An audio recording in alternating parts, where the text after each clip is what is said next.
Hari ng mga hari, Panginoon ng mga Panginoon, ang Diyos na makapangyarihan sa lahat, hindi nagbabago.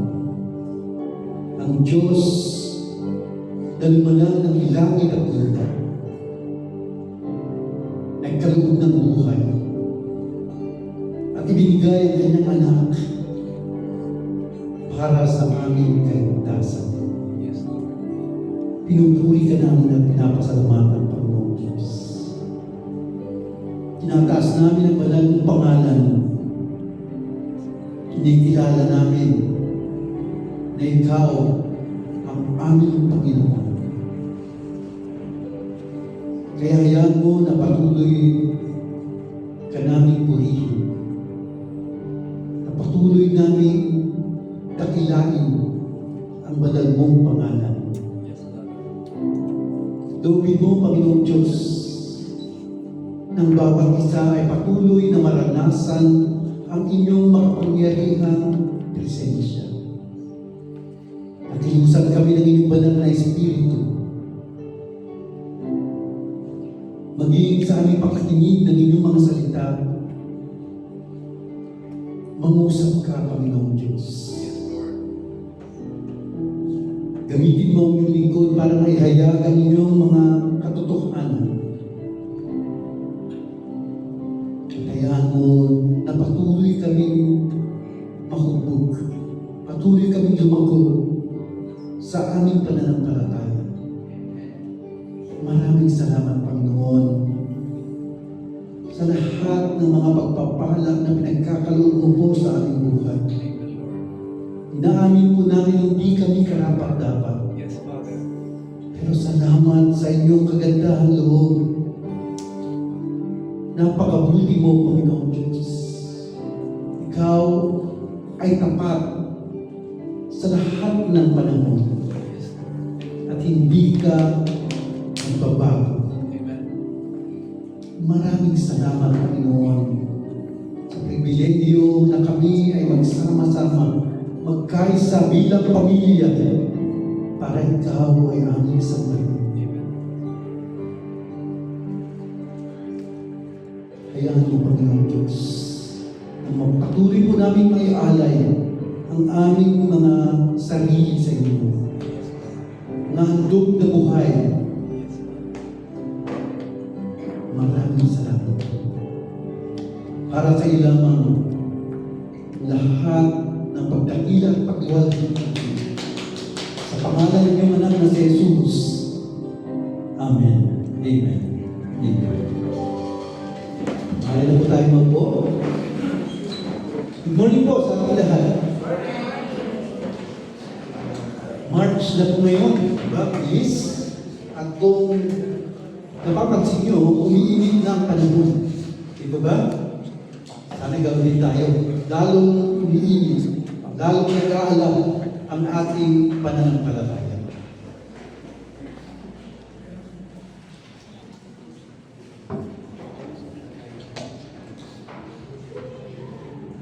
Umpisahan natin ito ng konting laro. Gusto nyo maglaro?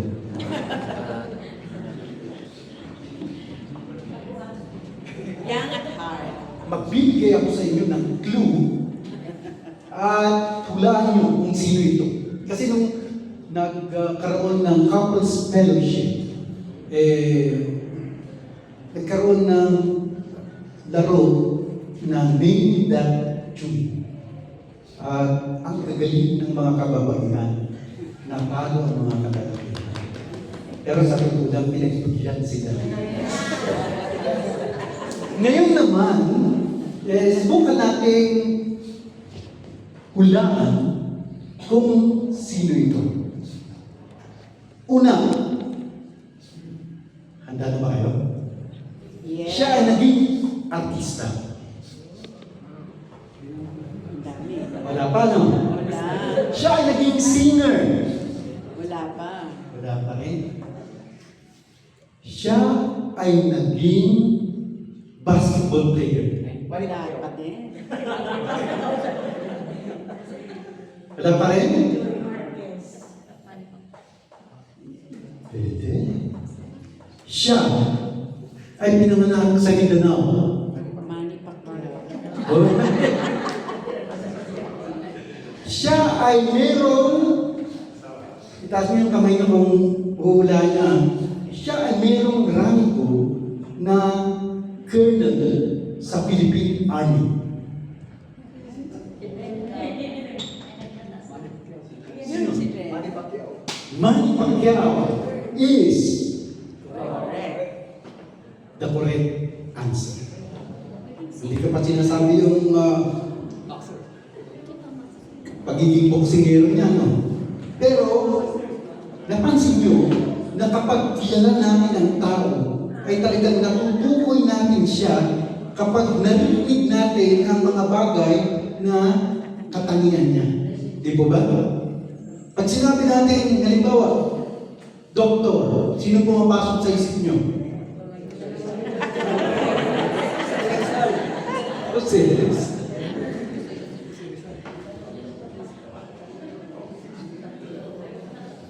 At kapag alam natin ang katotohanan tungkol sa isang bagay o sa isang tao, ay talagang nandoon ang ating pagtitiwala. Di po ba? Kaya sa umaga ito, sa pagpapatuloy ng ating pag-aaral sa Book of Mark, sa Mark 6, verses 14 to 29, makikita po natin ang mga pangyayari ito.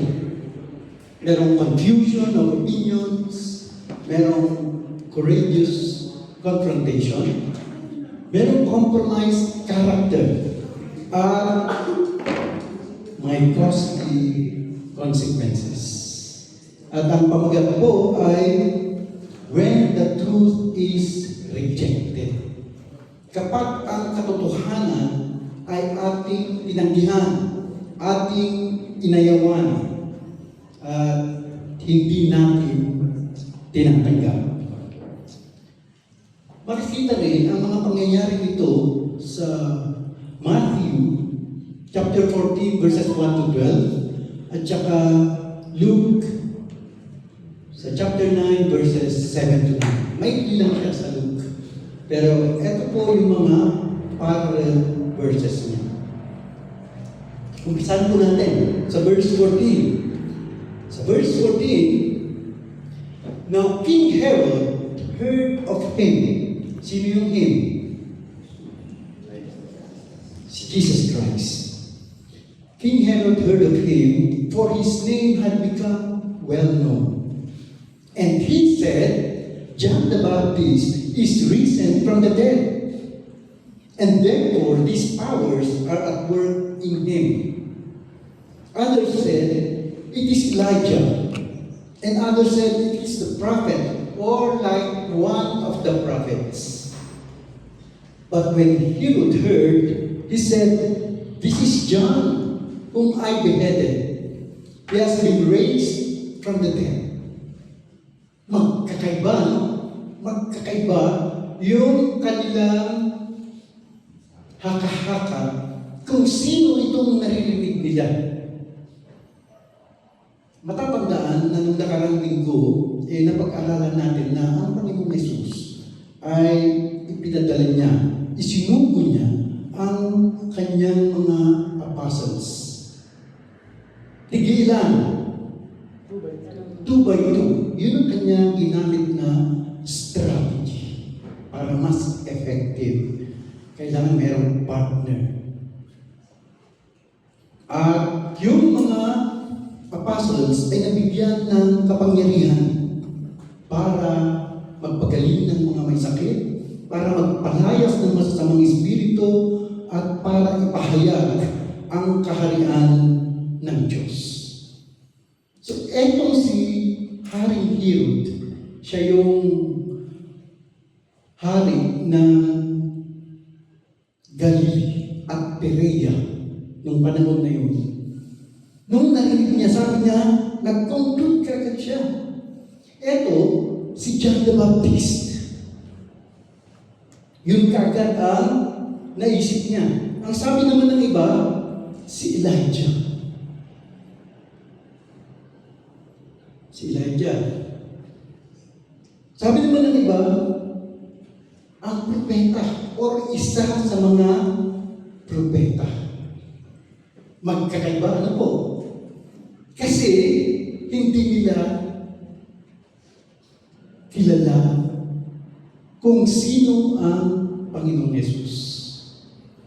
Pero etong si Herod talagang sabi niya, eto si John the Baptist na pinapugutan ko ng ulo. Siya ay nabuhay mula sa kamatayan. At yan ang nangyayari kapag hindi natin alam ang katotohanan. Nagkakaroon ng kalituhan. Kaya merong confusion of opinions. Normal ba nagkaroon ng magkakaibang opinion? Yeah. Totoo. Tayo ay magkakaibang pinanggalingan. Merong galing ng Visayas, merong galing ng Cordillera, o sa iba pang lugar. So magkakaiba ang ating kultura. Magkakaiba rin ang pagpapalaki sa atin. Pati ang ating mga pinag-aralan. Yung ating mga karanasan ay magkakaiba. Di ba? Kaya magkakaiba ang ating opinion. Pero hindi sana yun ang dahilan upang hindi tayo magkaintindihan. Hindi dapat titigil sa opinion, kundi hanapin at tuklasin natin ang katotohanan. Ano ba talaga? Upang sa ganon, lahat tayo ay malunagan. Okay ba yun? Halimbawa, yung nangyari noong December, yung kay Undersecretary ng DPWH, naalala niyo ba? Si Cathy Cabral, napabalita na siya ay tumalon sa Kenodrome. Di ba ba? Pero nung nangyari yun, iba-iba ang kwento. May nagsasabi na tumalon nga ba talaga o itinulak? Ibig sabihin merong kakaiba na pangyayari. Sabi naman ng iba, scripted yan. Iba-ibang opinion ba? Kasi gusto lang nilang patahimikin yung korupsyon sa DPWH. At ang nangyayari, hindi tuloy maintindihan ng tao kung alin ang totoo. Confusion of opinions. At minsan, kapag meron tayong opinion, ayaw na natin pakinggan yung iba. Sa Biblia, sa Proverbs 18, sa verse 2, etong sinasabi, fools have no interest in understanding. Ang mangmang daw ay hindi interesado na malaman ang katotohanan. They only want to air their own opinions. Gusto nilang sabihin ang laman ng kanilang kaisipan. Wala silang pagnanais na hanapin o tuklasin ang katotohanan. Sa panahon ngayon, maraming issue dito sa mundo. Di ba? Nandiyan yung issue ng LGBTQ. At magkakaiba na naman ang opinion ng mga tao. May nagsasabi na kailangan ng equal rights. Kasi lahat-lahat naman tayo ay nilalang ng Diyos. Sabi ng iba, may karapatan kaming magmahal. Tama naman, di po ba? Kaya lang ang tanong, ano ba talaga ang katotohanan? Ano ba talaga ang sinasabi ng salita ng Diyos? Paano na lang kung sa susunod na couples fellowship, meron ng ganito? Di ba? Si John at Stuart. Pilipino. So si Juan at si Arturo. Paano yan? Kung sakaling ako, kakasalin ko ang magkaparehas na kasarian. Groom.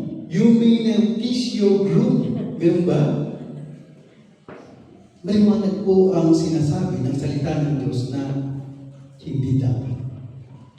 Meron siyang disenyo at yun dapat ang ating susundin. Kasi kung hindi natin susundin ang katotohanan, nagkakaroon ng confusion. Nagkakaroon ng problema. Etong si Herod, binabagabag siya ng konsensya. Alam niyo, ang konsensya minsan ayaw kanyang patahimikin. Kapag meron kang nagawa, hindi na ayon sa salita ng Diyos. Ang konsensyang may kasalanan ay hindi kayang patahimikin ang katotohanan. Kaya nga, si Haring Herod, iniisip niya sa verse 17, pinatay ko na to Herod himself had sent and laid hold of John and bound him in prison for the sake of Herodias, his brother Philip's wife, for he had married her. Tignan natin kung sino itong Herod na ito, kasi sa Biblia, maraming Herod. Kailangan maintindihan. Sino ba ito? Sino ba itong Herod na ito? Una, merong Herod the Great. Siya po ang hari ng Judea noong naipanganak ang Panginoong Yesus. Matindi ito, malupit. Although meron din siyang mga nagawang, sabihin natin maganda, kasi ang project niya build. Siya ang muling nagpagawa ng templo ng Jerusalem. Pero sa kanyang personal na buhay, grabe. Alam niyo ba na meron siyang 10 asawa? At yung mga anak niya sa mga unang asawa ay kanyang pinapatay. Kasi nga, siya ang naging paraning. Di ba naisip niya na, uy, eto ang kukuha ng trono ko. Pinapatay niya ang sarili niyang anak. Pati ang kanyang asawa ay pinapatay niya. Grabe, ano? At kung matatandaan niyo, nung nalaman niya na yung mga pantas, yung mga mago, yung mga wise men ay hindi bumalik sa kanya para i-report kung saan pinanganak ang Panginoong Yesus. Anong ginawa niya? Pinapatay niya ang lahat ng mga batang lalaki na 2 taon at pababa. Ganun siya kalupit. Si Herodias na nabanggit dito sa verse 17 ay anak ng kanyang anak. Ito ay anak ni Aristobulus sa isa niyang asawa. So, ano niya si Herodias? Kung anak ng kanyang anak. Tama. So, apo niya si Herodias. At sa isang asawa niya, hindi masyadong klaro kung ito ay pang-apat o pang-lima na asawa niya. Maaring ang nanay nito ay si Cleopatra, ay si Herod Antipas. Etong si Herod Antipas, na anak ni Herod the Great, siya ngayon yung tinutukoy na Herod dito. Kasi sa 4 BC, namatay si Herod the Great. At ang ginawa nila, hinati ng 4 yung kaharian niya. Kaya ang Tetrarch, Herod the Tetrarch, o Philip the Tetrarch. Kasi ang ibig sabihin ng Tetrarch, ruler of a fourth. Ibig sabihin, yung teritoryong nahati ng 4, isa-isa merong namamahala. At yun ang pinamamalahan ni Herod the Great, yung Galilee at saka Perea.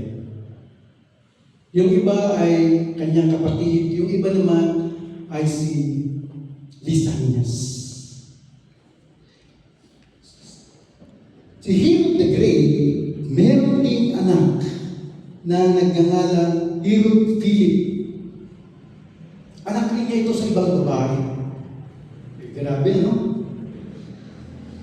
At si Herod Philip ay merong asawa ng pangalan ay Herodias.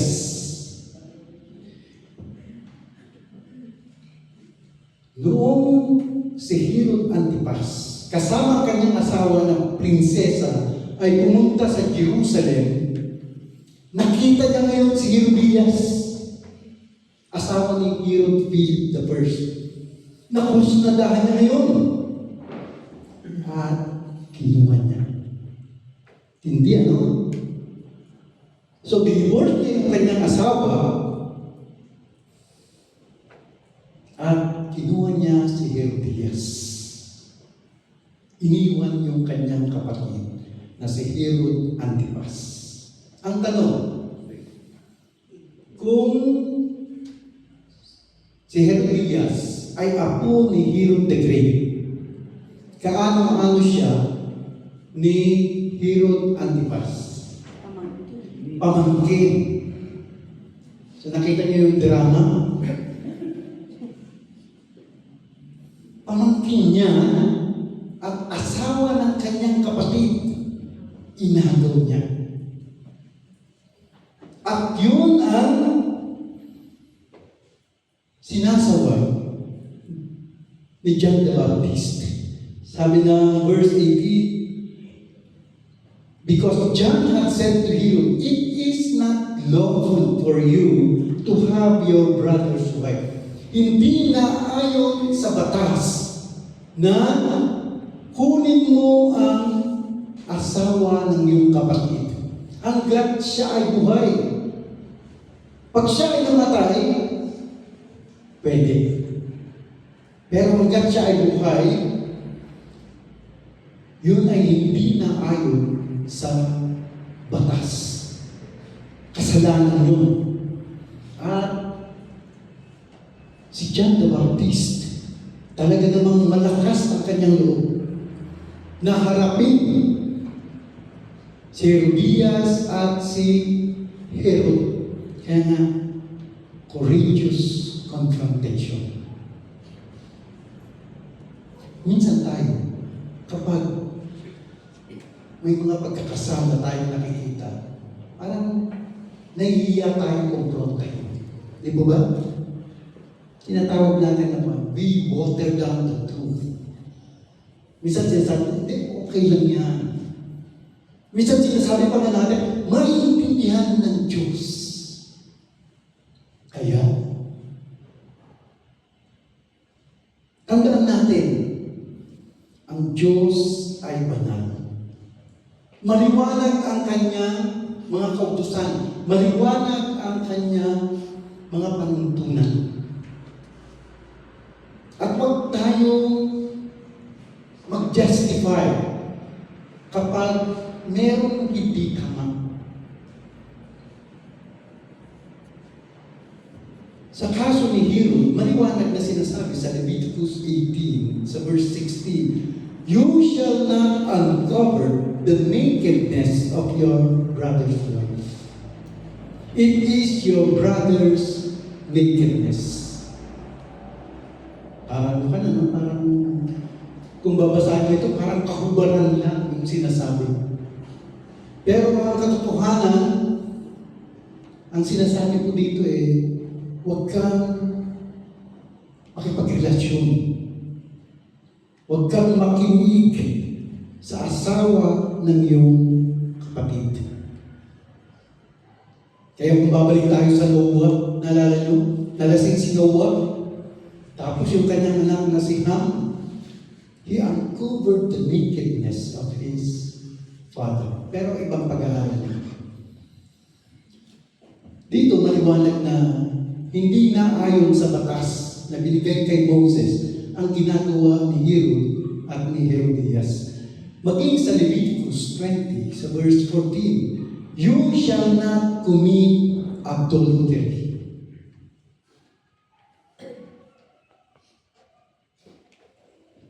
At yun ang sinasaway. Yun ang nire-rebuke ni John the Baptist.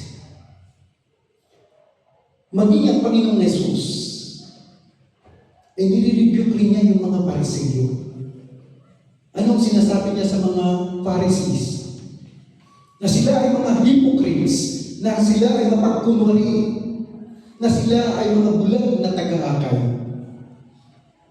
At minsan nga tinawag silang henerasyon ng mga ulipong. Ibang sakit, ano?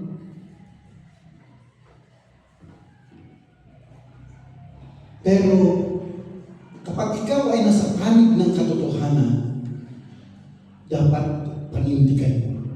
Huwag kang matakot. At bilang mananampalataya, tignan natin na sabihin din natin ang katotohanan sa ating kapatid. Kung siya ay nagkakamali, pagsabihan natin. Ang sabi ng Ephesians 4:15, "Instead, we will speak the truth in love, growing in every way more and more like Christ." Ang goal natin maging katulad ng Panginoong Jesus, who is the head of His body, the church. So, speak the truth in love. Huwag natin pagtakpan ang kasalanan. Sabihin natin na ito ay kasalanan, na ito ay mali, na ito ay hindi kaya-aya sa harap ng Diyos. Pero sabihin natin ito ng may pagmamahal. Hindi condemning. Di po ba? Minsan kasi kapag excited tayo, ang tono natin ay nag-iiba. Minsan nagiging condemning. Kung mali yan, hindi tama yan.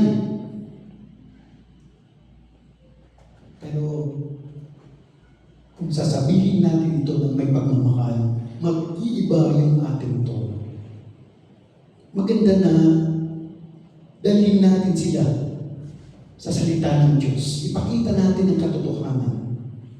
Sabihin natin na ito ang sinasabi ng Biblia. We speak the truth in love. At kung tayo naman ang pinagsasabihan noon, dapat meron tayong pagpapakumbaba para tanggapin. Hindi katulad ni Herodias. Sa verse 19, "Therefore Herodias held it against him and wanted to kill him Batsikot na.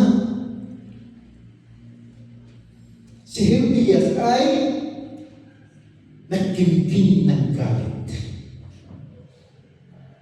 At gusto na niyang patayin si John the Baptist. Pero hindi niya magawa. Si Herodias ay magsasaka. Ito ay natutunan ko sa mga doktor. Ano yung ibig sabihin na magsasaka? Farmer. Ano bang ginagawa ng magsasaka?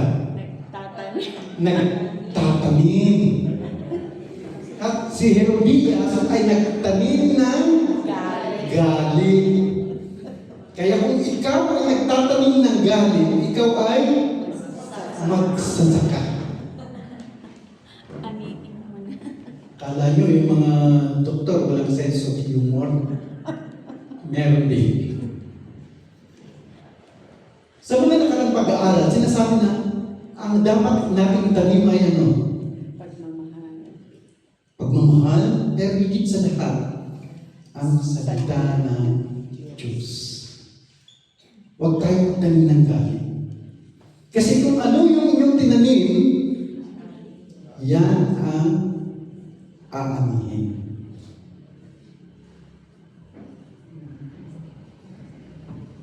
Si Prophet Nathan, kung maalala niyo, sa Old Testament, nung gumawa ng kasalanan si Haring David,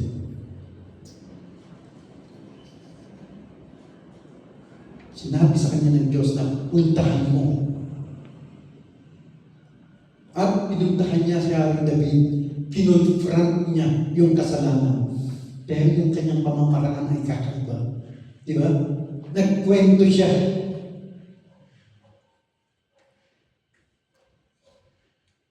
At na-convict si Haring David. At sabi niya, nagkasala ako. Kaya nga, isinulat niya yung Psalm 51. At ganoon sana, ang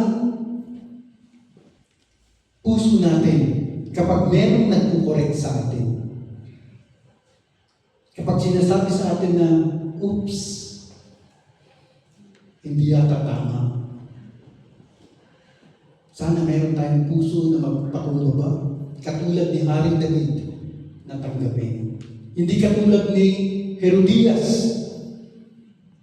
na talaga namang galit na galit. Gusto na niya patayin.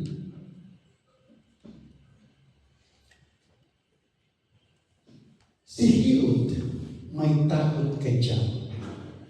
Herod feared John. Knowing that he was a just and holy man. Tignan nyo ha, meron siyang takot kay John the Baptist. Alam niya sa kanyang kaisipan na siya ay matuwid, na siya ay banal, at pinotektahan siya. Kaya nga hindi siya mapatay ni Herodias. Sa mga parallel verses, sinasabi na galing din si Herod kay John the Baptist. Pero dito sa Mark, mayroon siyang takot. Alam niya na banal at matuwid si John. And when he heard him, he did many things and heard him gladly. Kapag naririnig niya si John na nagtuturo, nagbabahagi ng mga bagay patungkol sa kaharian ng Diyos, siya ay natutuwa. Meron pagkakataon na kapag nakakarinig tayo ng message, ay natutuwa tayo. Kapag sa church o kaya online, iba, uy, ang ganda. Di ba? Ang tanong, ano ang ginawa natin? Kasi si Herod, ini-enjoy niya. He heard him gladly. Natutuwa siya. Meron siyang takot. Kilala niya si John. Kaya lang, he was interested but not converted. Hanggang entertainment lang ang tingin niya kay John. Sana huwag tayong ganito. Na kapag nakarinig tayo ng mga mensahe, nakarinig tayo ng mga salita ng Diyos, sabi natin, uy, ang ganda. Hindi sana titigil ito. Kasi katulad ni Herod, he was just interested. Pero walang conversion. He was convicted, but not changed. Walang pagbabago sa kanyang buhay. He was curious, but not surrendered. Kita niyo yung pagbabago? Yung mga pagkakaiba, interesado siya. Merong conviction. Meron yung curiosity. Pero wala namang transformation. Kaya nga, ang mission vision ng church is transformation sa bawat isa sa atin. Hindi lang yung ma-enjoy natin yung pagiging Kristiyano, pero tayo ay lumalago. Tayo ay natatransform at tayo ay nagbubunga. Sa verse 21, then an opportune day came when Herod on his birthday gave a feast for his nobles, the high officers, and the chief men of Galilee.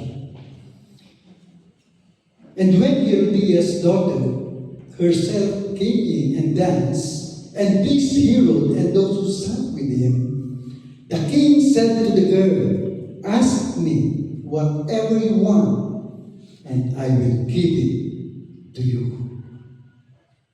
Ngayon, si Herodias na isang magsasaka, nagtanim ng galit kay John. Di ba? At sa verse 21, siya ay naghihintay ng pagkakataon para sa katuparan ang kanyang plano. Ganun ang nangyayari kapag nagtatanim tayo ng galit. Kung naghihintay ka ng pagkakataon na bumawi, sinasabi natin sa ating sarili, may araw ka rin. Tuyutin ang mga tala.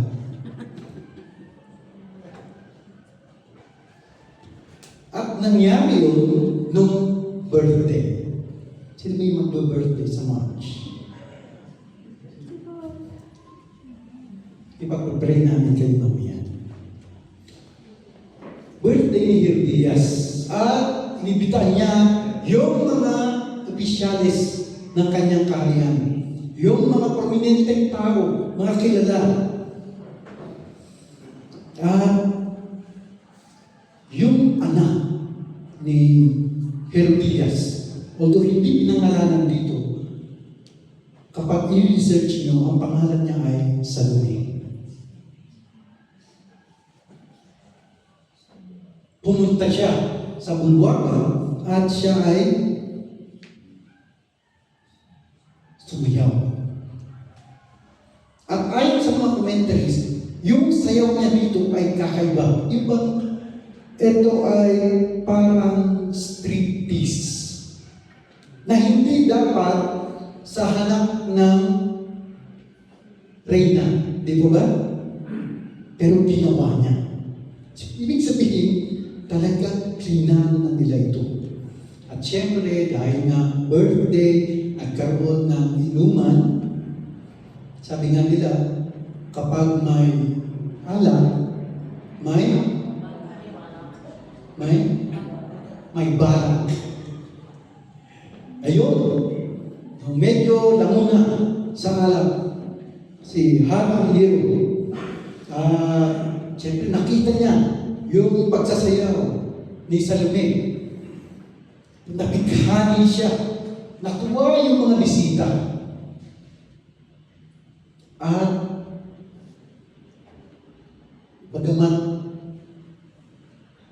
siya ay isang hari, sabi niya, hilingin mo kung ano ang ninanais mo at ibigay ko sa iyo. Grabe, ano? Minsan, ang tao, kapag siya ay na-excite, ay kung ano-ano lumalabas sa kanyang bibig. Minsan, hindi na niya iniisip. Kabigla-bigla na siya. Ganun ang nangyari kay Hiro. Sa verse 23 nga, sabi pa niya, he also swore to her, whatever you ask me, I will give you up to half my kingdom. Ano ba yung hilingin mo? Ibigay ko kahit kalahati ng aking kaharian. Grabe, no?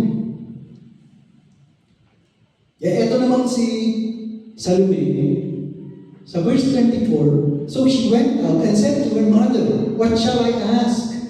And she said, the head of John the Baptist. Talagang nakaplano na. Di ba? Alam niya kagad kung ano ang kanyang hihilingin. At sa bilis ng mga pangyayari, immediately she came in with haste to the king and asked, saying, I want you to give me at once the head of John the Baptist on a platter. Yung kanyang hiniling. Sabi niya, gusto ko na ibigay mo sa akin ang ulo ni Juan the Baptist na nakalagay sa plato.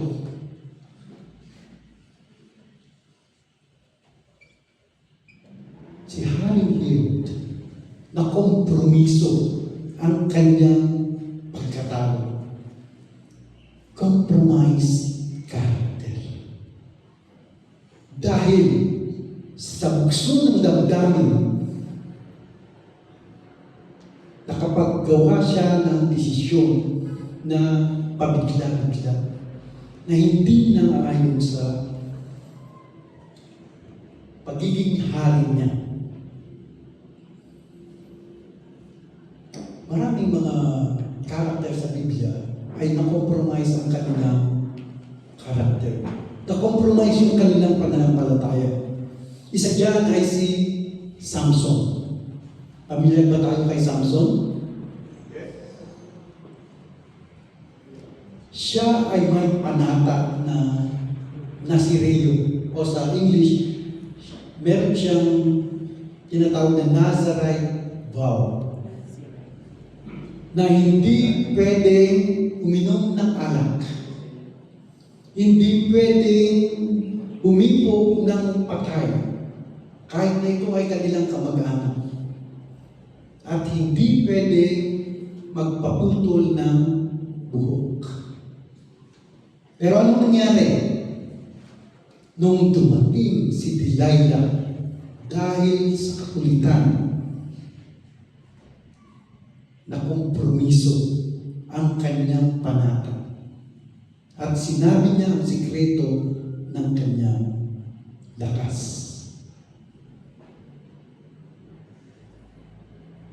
May mga pagkakataon ba na kompromiso ang ating pananampalataya?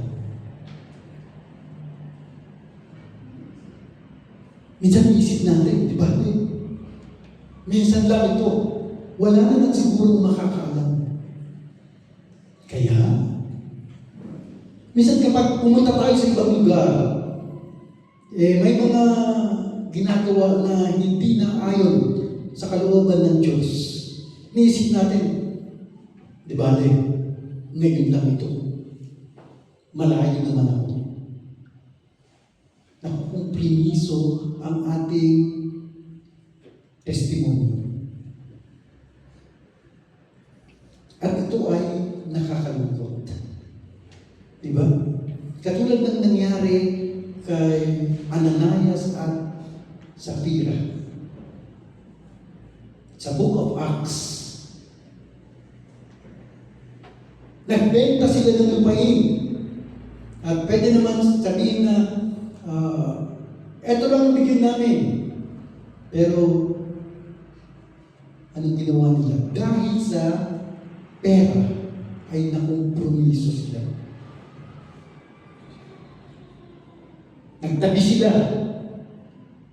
At sinabi na, eto ang lahat ng pinagbentahan. Ang nangyari, pinarusahan kagad sila. Sila ay namatay. Si Haring Herod, siya ay nagsisi. And the king was exceedingly sorry. Yet, because of the oaths and because of those who sat with him, he did not want to refuse her. Although nagsisisi siya sa kanyang desisyon na sinabi niya, hilingin mo kung ano ang gusto mo ang ibibigay ko sa iyo, kahit kalahati ng aking kaharian. At marami ang nakarinig. Ano nangyari? Gusto niya i-please yung mga tao. Minsan nangyayari yan kapag gusto natin pagbigyan yung mga tao, yung mga nakapaligid sa atin. Nakukompromiso yung ating pananampalataya. Nasisira ang ating testimony. Minsan sa barkada, di po ba? Tikman mo ito. Hindi bale. Wala namang makakaalam. Pero doon nag-uumpisa na bumibigay yung ating pananampalataya. At yun ang nangyari kay Haring Herod. Labis siyang nalungkot. Ayaw niyang mapahiya. Ang pinapangalagaan niya ay ang kanyang reputasyon. Ang kanyang pride, ang kanyang ego. Kaya wala na siyang magawa. Sa verse 27, immediately the king sent an executioner and commanded his head to be brought. And he went and beheaded him in prison. So agad-agad, sabi niya, sige, ugutan ng ulo si John the Baptist at dalhin ang kanyang ulo. At ganun na nangyari. Brought his head on a platter and gave it to the girl, and the girl gave it to her mother. When his disciples heard of it, they came and took away his corpse and laid it in a tomb. Yun ang nangyari kay John the Baptist. At matinding consequence. Di ba ba? Dahil sa nakompromiso yung karakter ni Haring Herod, ang nangyari, kahit na natatakot siya kay John, kahit na gustong-gusto niya itong pakinggan, kahit na alam niya na si John ay banal, matuwid na tao, maka-Diyos, pero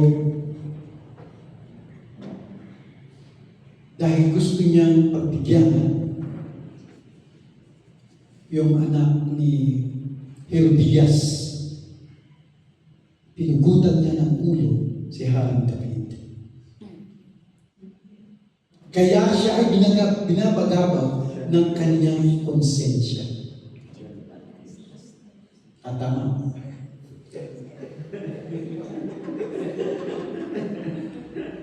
Nakikinig tayo.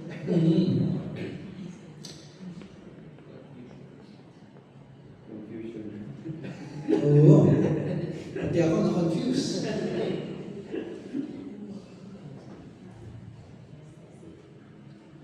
Sa Old Testament, si Solomon ang pinaka marunong na tao. Di ba ba? At sinabi nga na, he was the wisest man who ever lived. Siya ang pinakamarunong sa lahat ng mga tao na nabuhay sa mundo. Pero sa bandang huli ng kanyang buhay, nakompromiso rin ang kanyang pagkatao. Bakit? Kasi nagkaroon siya ng napakaraming asawa. At yung kanyang mga asawa ang nag-udyok sa kanya upang sumamba sa iba't ibang mga Diyos-Diyosan. Kaya nga, ang consequence nun ay nahati ang kaharian ng Israel. So, very costly o matindi ang kahinatnan kapag nakukompromiso ang ating pagkatao at tinatanggihan natin ang katotohanan. Tandaan po natin, ang katotohanan ay walang iba kundi ang Panginoong Hesus. Jesus is the way, the truth, and the life. And when the truth is refused, faith is confused.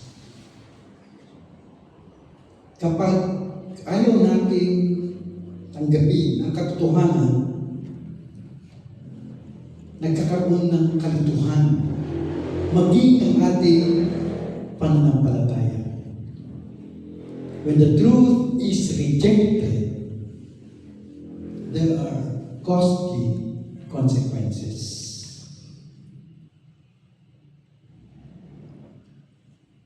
So yan po ang nangyari sa buhay ni Juan. Na kung titignan natin parang tragedy, di po ba? Nakakalungkot ang kanyang katapusan. Pero kahit na siya ay namatay, kahit na siya ay napugutan ng ulo, ang katotohanan ay hindi mapatahimik. Maging si Hari Herodes ay binabagabag ng kanyang konsensya. Kaya bilang mananampalataya, alamin po natin ang katotohanan. Tuklasin natin sa pamamagitan ng pagbabasa ng Biblia. At kapag sigurado tayo sa katotohanan, tayuan po natin ito. Yun ang ating panindigan. At pangalagaan natin ang ating patotoo, ang ating testimony, sapagkat kapag ito ay nakompromiso, ay may mga kahinatnan na hindi ka nais-nais. Halimbawa, kung nakompromiso yung pagkatao mo, paniniwalaan ka ba kaya ng iba? Diba? Paano mo sasabihin na kasalanan ito? Kung ikaw mismo ay ginagawa mo yung kasalanan yun, paano pa nila paniniwalaan na ikaw nga ay na kay Kristo? Kung sa gawa naman, hindi nila nakikita.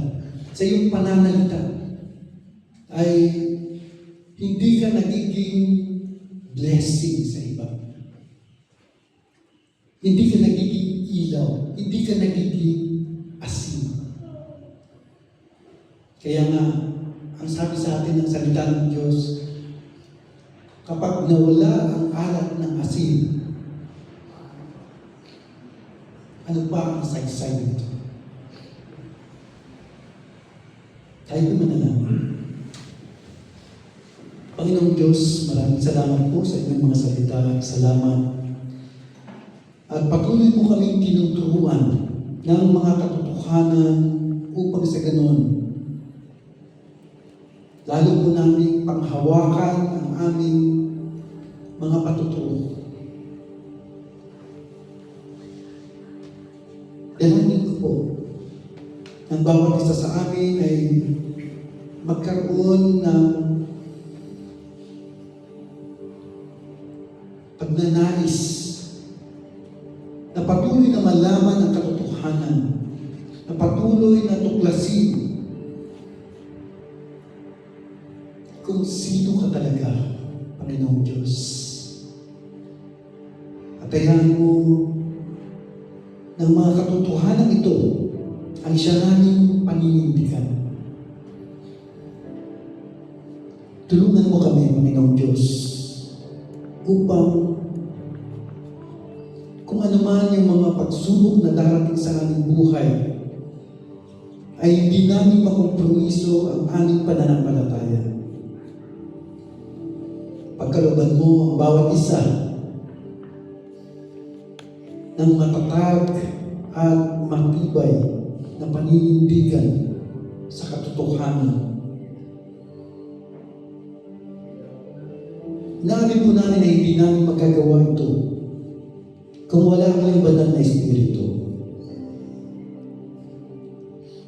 Tulungan mo kami, Panginoon Diyos, upang tunay na kami ay maging ilaw, maging asin sa aming mga pamilya, sa aming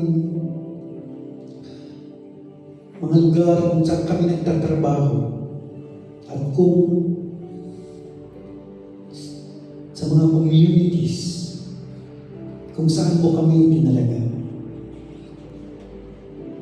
Pagpalaan mo po ang bawat isa sa amin at hayaan mo na patuloy po namin may pagkaloob sa inyo ang nararapat na pagdakila,